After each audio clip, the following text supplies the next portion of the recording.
I have work today. I only have half an hour to give, is what I said to my friend when she invited me home to help her daughters with a science project. Now, she knew that I'm good at arts, and this science project involved some bit of artwork, some painting. So I said, yes, sure, but it is a weekday, so I have half an hour. Is that okay? She said, yes, sure. However, 4 hours later, I found myself on the floor of her house, covered in paint, finishing an entire project which was never meant to be just for half an hour. It was a full-blown assignment that she could not help her daughters with, so she needed my help for it. She knew that, but she didn't tell me. However, I stayed and finished it because I had promised. And I didn't want to disappoint her daughters because they were really looking forward to finishing this project and submitting something really good. And some part of me felt like leaving early would make me look like the bad guy, and I didn't want to disappoint her children. So I finished the project and I stood up to leave. That's when her phone rang. And it was another friend of hers whose children also go to the same school as her daughter. And they were like, can your friend help me? Our children as well. So my friend turns to me and says, oh, just hold on a minute, don't leave just yet. My friend is sending her children too. Can you help them with their project as well? And I went, no, I need to go back home. I have work of my own because it has been 4 hours and I haven't done my own job. I only stayed here to complete because I said yes to you, but I've already overstretched my time. I need to get back. And she said, come on, don't be such a fuss. This is just children. And before I could say yes or no, she connected the call again and she told her friend, yes, you can send your kids. Of course she will do it. I was shocked and baffled at her behavior. So I left. And while I was leaving, she said, come back at 2 again because my friend's kids will come at 2 o'clock. I didn't say anything. I just left. I went back home. I started working and obviously put my phone on silent. I finished my work. And in the evening, I saw a list of messages from her saying, hey, where are you? My friend's children are over here. There were loads of other messages. Hey, can you ping me? You're not responding. And I'm like, what's up with this woman? Does she think I'm free? Anyways, next day morning, I didn't respond anything to her. Back at night, I just said, hey, I was busy. I just saw all of your messages. I hope everything was okay. And next day morning, when I went for my morning walk, I met her again in the park and she said, you embarrassed me. That was the first thing she said to me. You embarrassed me. I told my friend that her daughters would get help for their project and you were not there to help them. And in that moment, I told her, but I told you that I had work. But she was like, no, you said you would do it. And I was like, yeah, to you. I told you I would do it for your children. I never said for her kids. She's like, but they were just kids. I'd already said yes. I'd already promised your time and you backed off. You didn't come there. So do you know how embarrassed I was? And the way she spoke to me, it made me feel as if I really did do a mistake. So instead of thinking about a proper answer, a proper response to her, I said sorry. I apologized for something that I hadn't done. And the thing is, this isn't the first time she had done this to me. This has happened to me before with her. And it wasn't the first time she had done this to anyone in our neighborhood. Today, I want to talk to you about why people keep giving away your time to others to build their own social capital and why you keep letting them. Now, I want to back this up a little bit because this wasn't the first time this had happened. Months earlier, we were out walking in the park and I was just recovering from a surgery. And I said very casually to her that I would love to host her and a couple of our neighbors once I've recovered fully because some of the neighbors had mentioned them loving certain dishes and I know how to make those dishes very well.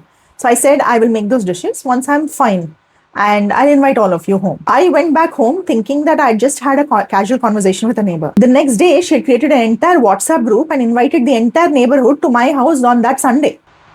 And in that group, she mentions, oh, Pamita is going to invite all of you. Pamita, take over. Invite them. And I was baffled again. I was like, so I pinged her separately. And I said, what is this about? When did I say I would be hosting this weekend? And she said, oh, yeah, no, you said you would host. So I just invited everyone. You can just tell them when you're going to host. I'm like, I've just had a surgery. I'm recovering from it. My morning walks are part of my recovery process. I can't host anyone in my home right now. I meant in the future, like once I recover. That's what I said. I thought that's what I said. Did we have a miscommunication? And she goes, no, see, I want to have a party right now and I'm looking forward to this party. Like I've not been invited to parties a lot. So if you can host, it would be great. I really want to get out of the house. And I was like, sure, host your own party. If I can, I will visit. And she goes, oh, my house is very dirty. I don't have a maid in my home. So I can't host a party right now. So can you host it in your home and we'll all come to your house? It took me a little while to understand what she was trying to say. Basically, she wanted a party. She was not being invited. She could not host in her house because she didn't have a maid. So she didn't have the time or energy to host something in her home. So she wanted to host her party in my house. And for that, she promised away my time again on that weekend because she wanted to have a party on that weekend. And miraculously, for some reason, I was just supposed to agree with her. I was like, sorry, I don't think I can do it this weekend. I'm still recovering. I'll let you all know when I do. And I left the group. Now, several months later, I was out on my morning walk again. And she comes after me and she's like, hey, you embarrassed me. And she went, you know how embarrassed I was. They're all asking me for a party and they're all saying, when is this happening? And you left the group. And I'm like, yeah, I left the group because I didn't agree for it. She's like, but you said you would host. And I was like, yes, after I recover next year. However, she went on and on about how I'd embarrassed her in front of everyone. And so unknowingly, I apologized to her again. I was like, I'm so sorry that there must have been some misunderstanding, some miscommunication. Maybe I did not mean that I would host a party on that Sunday. I meant after I recover. Now, these are two separate incidents, months apart, but the exact same structure. She always makes decisions on my behalf. And when reality hits and it doesn't get fulfilled, she blames me for it. Same pattern, two different times. And this is not a coincidence. Patterns always have mechanisms behind them. There is a sociologist named Erving Goffman. He studied impression management. His idea is that we are all performing in this world. We're all performing for whoever is watching. It's not necessarily lying, but we are changing ourselves and we're performing a show. We are not really ourselves in front of other people because we're afraid that if we show ourselves to other people, they may not like us. So we are all putting up an act and a performance just so people can like us. My neighbor, when she told the entire neighborhood that I would be hosting that Sunday, in her head, and this is her side of the story, in her head, she was being generous. Oh, Pamita wants to host a party. Let me invite everyone on her behalf so she doesn't have to do the job. Also, she was being a little bit greedy. She wanted the party on that Sunday. She thought of herself as someone who brings the community together, someone who can get things done. I was a prop in her performance. As long as I kept quiet and did whatever she told me to do, I would be useful prop to her. The same was with the homeworks. The moment she said yes to her friend without taking my permission, it was about being seen as a kind person who will help people out. Again, it was all about community. To be known as someone who can get help quickly, that she has connections, she has contacts, she knows a friend, a neighbor who can do artwork and who can work on these science projects. Because she saw the way I did it for her daughter and it turned out really good. And she wanted the same thing for her friends. So she was trying to build her social capital using me. And in that process, she wanted to come across as someone who can deliver, who's well connected, who's very generous, who can get things done. The problem is, for a performance to work out very well, you need the cooperation of all the actors around you. And the moment I didn't cooperate with her, that meant that the show fell apart. And when it did, she rewrote the entire narrative and put the blame on me. She didn't think about the time that was wasted for the other person. She didn't think about the person she was involving, whether they were interested in it or not, whether they had the time, whether they were recovering from a surgery, whether they had their own job. She was not bothered about anything else. She was only bothered about her performance and about her connected status and about her role in society, because other people's perception of her mattered to her more than anyone else's time. Now, this was her side. Let's come to my side for a moment. Why did I stay for 4 hours even though I knew I had only 30 minutes time to give her? And here is what I want to be honest about myself too. She didn't hold me to the floor, forcing me to do her children's art project and science project. I did that. There is a term in psychology for that, and it's even less known than the concept of fight, flight, or freeze.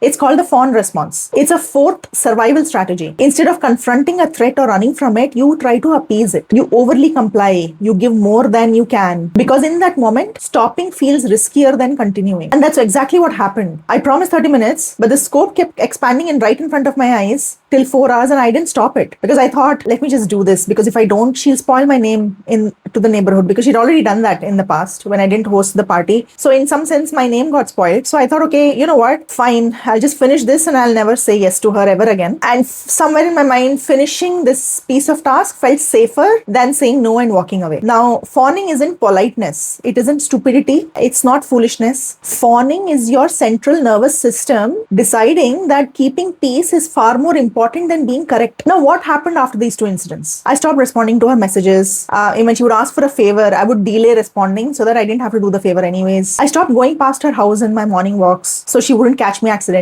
I avoided her completely and quietly, the way you would do when you don't want to have any confrontations with a person. And I noticed something, that our neighbors were doing the exact same thing. They were all avoiding her. People who used to chat on the street with her were suddenly very busy.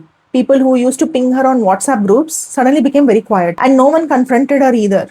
we just quietly receded into our own worlds. Sartre talks about bad faith, not lying to other people, but lying to yourself about your own responsibilities. My neighbor isn't sitting at home thinking, I'll put her on the spot and then I'll blame her for not doing it. She genuinely believes that we are the ones who let her down without taking any ownership of her own responsibility in this downfall of hers. That's bad faith for you. This is a sincere deception she's doing to herself, and it's not a calculated one, but it's a genuine deception. Here's something I want you to ponder on. Bad faith doesn't stay on its own. It happens because people who are supposed to mention this to you, that what you have done wrong, quietly recede away instead of confronting you or telling you what you've done wrong. So the bad faith continues to remain in your mind. Our silence, all of our silence, is what lets her continue down on this path of constantly using other people for her benefit. Now, do I know that other people have not said this to her? Maybe they have confronted her about this, and maybe she just chooses to ignore it. It is quite possible that many people have actually told her that what she has done wrong, and it could quite very well be that she just can't stop herself from this habit of hers. It's just become a habit. But did I tell anything to her? No. I apologized quickly because I wanted to get away from there. And I wanted to just go back home, and apologizing seemed easier for me. Now, I want to be honest about how this actually ended. There was no confrontation. I didn't sit her down and tell her what she did wrong. She didn't change herself. She just continued to wonder why so many people in the neighborhood wouldn't talk to her anymore. She probably is telling herself a different story, that people are flaky, people are very busy, or she has just had bad luck with her neighbors. However, the real reason is in all of our heads, and we just haven't said it out loud. So here's a question I want to leave with you. If every one of us who's hurt by someone just quietly leaves without giving an explanation, does that person ever change? Or do they keep doing it to the next person they meet? Why did we not tell? Is there someone in your life that you quietly stopped showing up for without telling them why? Why did you stop yourself? Was it fear of confrontation? What would have possibly happened if you had told them? Let me know in the comments below. I respond to every comment. And also send this to someone who needs to hear it, that silence is not always the kindest option.